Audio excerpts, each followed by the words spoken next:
យកស្រីសមកលាងទឹកសម្អាតខ្លួនចេញម្ដង ខានងុយទឹកឲ្យគ្នាយូរហើយបងប្អូន ហើយនិយាយទៅនៅខាងនាងខ្ញុំនេះមុនដែលទៅយកឡានទៅលាងហ្នឹងណា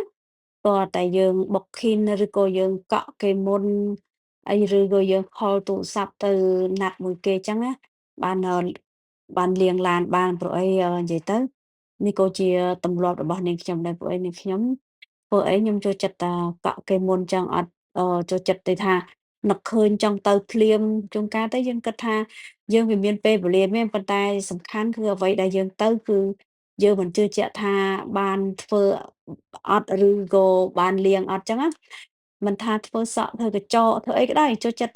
ណាត់គេមុនចឹងហើយឥឡូវហ្នឹងម្ចាស់ឡានក៏គេបើកឡាននាងខ្ញុំចូលលាងហើយគេឲ្យខ្ញុំអង្គុយសម្រាកនៅកន្លែងសាឡុងគេចឹងប៉ុន្តែនាងខ្ញុំអង្គុយអត់ជាប់ទេបងប្អូនដោយសារខ្ញុំចង់ទៅមើលព្រោះអីគាត់ថាថ្ងៃហ្នឹងគាត់លាងតែម្នាក់ឯងទេដោយសារឥឡូវហ្នឹងប្រពន្ធគាត់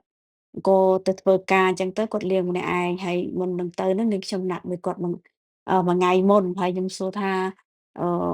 គាត់ថាណាត់ម៉ោងប៉ុន្មាននាងខ្ញុំថាអឺមុនថ្ងៃត្រង់បានអត់គាត់ថាម៉ោង11ដល់ក្រោយមកដោយសារនាងខ្ញុំកូនស្រីខ្ញុំគាត់ប្រញាប់ទៅក្រៅគាត់ណាត់ម៉ោង9ទៅលាងឡានតែក៏តាមគាត់ពិតម៉ោង8ជាងនាងខ្ញុំទៅដល់បាត់ទៅហើយ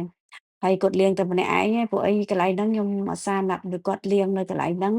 កន្លែងគាត់និយាយពីមុននៅខាងម្ដុំមួយទៀតដោយសារមួយរយៈហ្នឹងគាត់ថាកន្លែងលាងឡានគេតកែរបៀបថាឡើងរៀងថ្លៃចឹងណាហើយគាត់គិតសព្វៗទៅគាត់គិតថាវាដល់ថ្លៃពេកក៏គាត់ឈប់ជួលទៅឥឡូវគាត់មកជួលកន្លែងផ្សេងហើយខ្ញុំចៃដន្យអី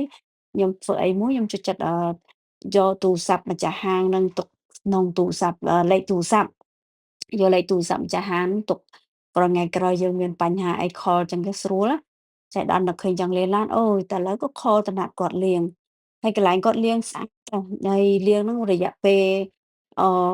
40នាទីទៅ50នាទីបានហើយហើយឡានខ្ញុំគាត់ថាខានលាងយូរហើយខ្ញុំថាហ្នឹងហើយពីមុនអាសាលាង3ខែ2ខែខ្ញុំទៅលាងឲ្យគេលាងសម្អាតម្ដងប៉ុន្តែខ្ញុំទៅលាងរបៀបកន្លែងថាគេចាក់សាំងណាគេថា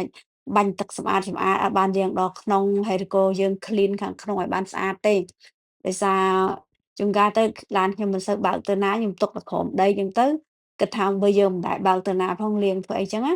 ហើយគាត់ថាអត់ទេឡានទោះយ៉ាងណាក៏3ខែ2ខែលាងម្ដងបានវាអត់មានជាប់អាតំណក់ទឹកឬក៏តំណក់ជាតិដូចថាសត្វកន្ទិចឬក៏ស្លឹកឈើជ្រុះវាបានវានៅជាប់ហ្នឹងណា ហើយគាត់ថាម្ដងដោយសារខ្ញុំហាន់លាងយូរពេកបានមានបញ្ហាអញ្ចឹង